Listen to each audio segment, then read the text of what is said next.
بسم اللہ الرحمن الرحیم۔ السلام علیکم، آپ دیکھ رہے ہیں الف نیوز اور میں ہوں آپ کے ساتھ ماجد علی۔ شامل کرتے ہیں آج کی ہیڈ لائن۔ افغانستان میں جو بھی اقتدار میں آیا ترکی ساتھ کھڑا ہوگا، ترک صدر رجب طیب اردوان۔ بھارت سے تجارت نہیں روکی، تمام ممالک سے اچھے تعلقات چاہتے ہیں، ترجمان افغان طالبان۔ کابل میں معمولات زندگی بحال، طالبان کی گھر گھر جا کر شہریوں کو ملازمت پر جانے کی ہدایت۔ افغانستان میں سرمایہ کاری کریں، طالبان کی چین کو دعوت۔ عالمی برادری افغانستان پر دباؤ ڈالنے کے بجائے اس کی مدد کرے، چینی وزیر خارجہ کا اہم بیان سامنے آ گیا۔ ہوشیار، امریکی فوج کی حساس بائیو میٹرک ڈیوائسز طالبان کے ہاتھ لگ گئیں۔ کابل سمیت مختلف شہروں میں طالبان کے خلاف مظاہرے۔ افغان طالبان نے کابل فتح کرنے کے 4 روز بعد افغانستان میں اسلامی حکومت تشکیل دینے کا اعلان کر دیا۔ پاکستان اور دنیا بھر کی خبروں سے باخبر رہنے کے لیے الف نیوز کو سبسکرائب کر لیں اور بیل آئیکن کو کلک کرنا نہ بھولیے گا۔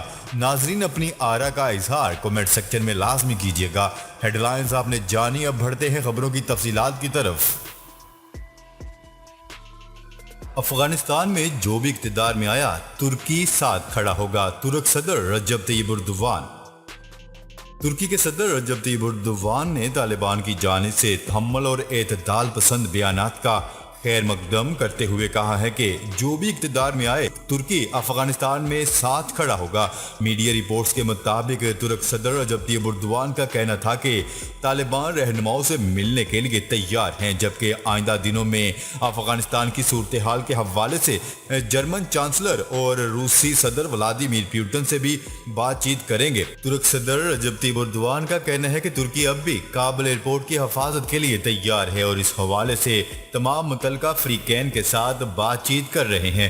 واضح رہے کہ 15 اگست کو طالبان افغان دارالحکومت کابل کا کنٹرول سنبھال لیا تھا، جب ملک کے صدر اشرف غنی قریبی ساتھیوں سمیت ملک سے فرار ہو گئے تھے۔ کابل کا کنٹرول سنبھالنے کے بعد طالبان کی جانب سے عام معافی کا اعلان کیا گیا تھا اور طالبان ترجمان ذبیح اللہ مجاہد کا کہنا تھا کہ کسی سے بھی انتقام نہیں لیا جائے گا۔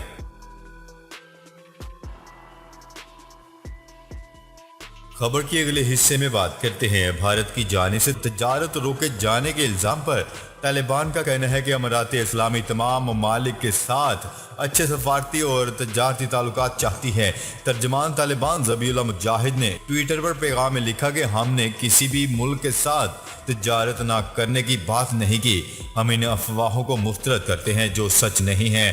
واضح رہے کہ آج صبح بھارت نے کہا تھا کہ طالبان نے سرحد پار تجارت کو بند کر دیا۔ دونوں ممالک کے درمیان کارگو یعنی تجارتی سامان لے جانے کے لیے پاکستان کے زمینی راستے استعمال ہوتے ہیں۔ Federation of Indian export organisation کا کہنا تھا کہ تجارت کا سلسلہ اب بند کر دیا گیا ہے، جس کے باعث کروڑوں ڈالر کے سرمایہ کاری کی ترسیلات متاثر ہو رہی ہیں۔ بھارت افغانستان کا سب سے بڑا تجارتی شراکت دار ہے اور انہوں نے افغانستان میں بڑے پیمانے پر سرمایہ کاری کی ہے، جس میں ملک کے انفراسٹرکچر کو بہتر بنانے کے لیے انہوں نے 3 ارب ڈالر لگائے ہیں، جن کی مدد سے ڈیم، سرمایہ کاری، عمارتیں، سڑکیں اور اسکول وغیرہ تعمیرات کیے گئے ہیں۔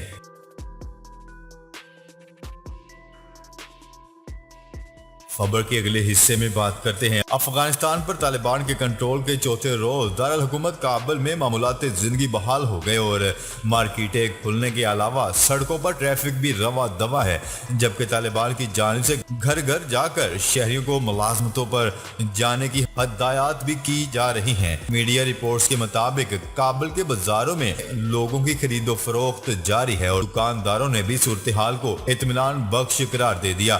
شہریوں کا کہنا ہے کہ امید ہے مستقبل میں افغان قیادت ہتھیار رکھ کر افغان عوام کے لیے پرامن ماحول میں رہ کر ملکی استحکام کے لیے کام کرے گی۔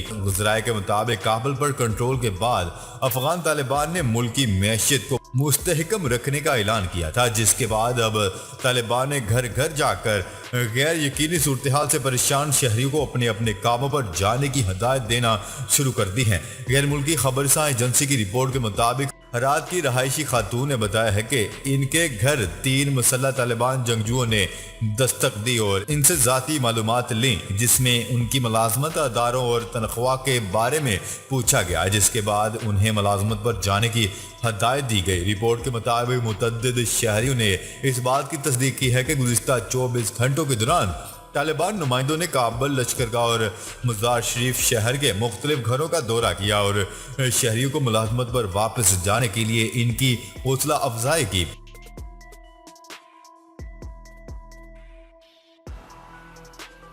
خبر کے اگلے حصے میں بات کرتے ہیں۔ افغان طالبان نے چین کو دعوت دی ہے کہ افغانستان میں سرمایہ کاری کریں۔ سہیل شاہین نے ایک نجی ٹی وی چینل کو انٹرویو دیتے ہوئے کہا ہے کہ چین افغانستان میں انفراسٹرکچر کے منصوبوں میں سرمایہ کاری کر سکتا ہے۔ ترجمان طالبان کا مزید کہنا تھا کہ چین کا ہمارے ساتھ کام کرنے کا اعلان خوش آئند ہے۔ افغانستان کی تعمیر نو اور ترقی میں چین کی شرکت کے منتظر ہیں۔ انہوں نے کہا ہے کہ افغانستان سیاستدانوں کو حکومت میں شامل کرنا چاہتے ہیں۔ مشترکہ حکومت بنانے کے لیے مشاورت کی جا رہی ہے۔ کابل ایئرپورٹ پر ہونے والے واقعات کی ہم ذمہ دار نہیں۔ ترجمان ذبیح اللہ مجاہد کا کہنا تھا کہ اسلامی امارات تمام ملکوں کے ساتھ اچھے سفارتی اور تجارتی تعلقات کی خواہاں ہے اور ہم نے کسی ملک کے ساتھ تجارت نہ کرنے کی بات نہیں کی۔ طالبان کے کابل میں داخل ہونے کے ایک روز بعد ہی چین کا کہنا تھا کہ وہ افغانستان کے ساتھ دوستانہ اور تعاون پر مبنی تعلقات کو مضبوط بنانے کے لیے تیار ہے۔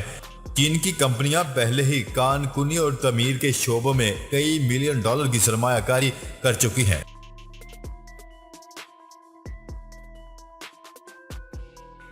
خبر کے اگلے حصے میں بات کرتے ہیں۔ چین کے وزیر خارجہ وانگ ای نے کہا ہے کہ عالمی برادری افغانستان پر دباؤ ڈالنے کے بجائے اس کی مدد کرے۔ عالمی خبرساں ایجنسی کی رپورٹ کے مطابق چین کے وزیر خارجہ وانگ ای نے یہ بات برطانوی ہم منصب سے ٹیلی فونک بات چیت کرتے ہوئے کہی۔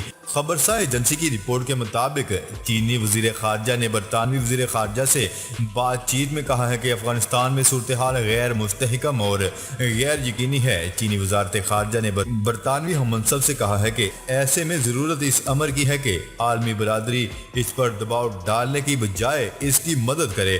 نیوز رپورٹ کے مطابق چینی وزیر خارجہ وانگ ای نے دعویٰ کیا ہے کہ عالمی برادری کی مدد اور حمایت افغانستان میں استحکام لانے میں معاون اور مددگار ثابت ہوگی۔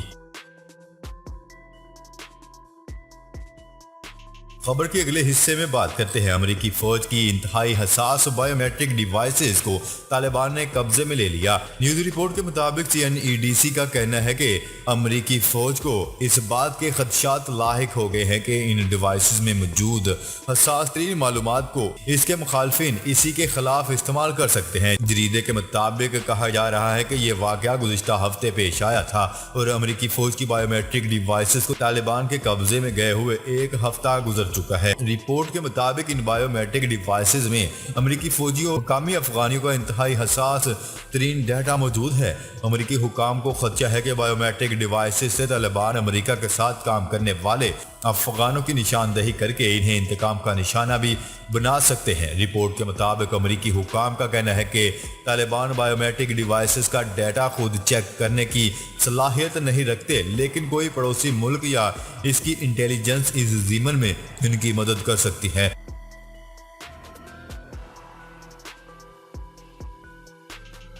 خبر کے اگلے حصے میں بات کرتے ہیں۔ غیر ملکی خبرساں ادارے روئٹرز نے دعویٰ کیا ہے کہ دارالحکومت کابل سمیت افغانستان کے مختلف شہروں میں طالبان کے خلاف مظاہروں میں متعدد افراد ہلاک ہو گئے۔ اس الزام پر طالبان کی جانب سے کوئی بیان جاری نہیں کیا گیا۔ روئٹرز کا کہنا ہے کہ گزشتہ روز نماز جمعہ کے اجتماعات کے دوران طالبان نے عوام پر زور دیا کہ وہ اتحاد کا دامن ہاتھ سے نہ چھوڑیں، لیکن مظاہروں کا سلسلہ جاری ہے۔ نیوز رپورٹ کے مطابق یہ خبریں ہیں کہ صورتحال کو کنٹرول کرنے کے لیے طالبان نے اسد آباد شہر میں ہونے والے ایک احتجاج پر فائرنگ کی، جس میں متعدد شہری اپنی جانوں سے ہاتھ دھو بیٹھے ہیں۔ اس حوالے سے سوشل میڈیا پر مختلف تصاویر بھی جاری کی گئی ہیں۔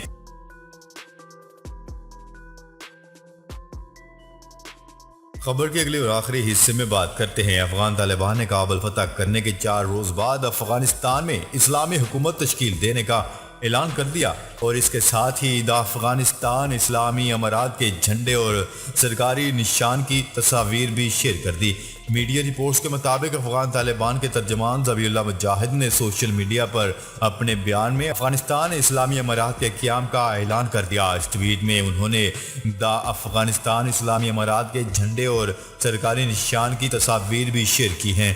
ذبیح اللہ مجاہد نے اپنے بیان میں کہا ہے کہ افغانستان پر برطانیہ کے متنازع تسلط کے 102 سال بعد وہاں امارات اسلامی کی بنیاد رکھی گئی ہے۔ 19 اگست کا دن ہر سال نو آبادیاتی سپر طاقتوں سے آزادی کے دن کی حیثیت سے منایا جائے گا۔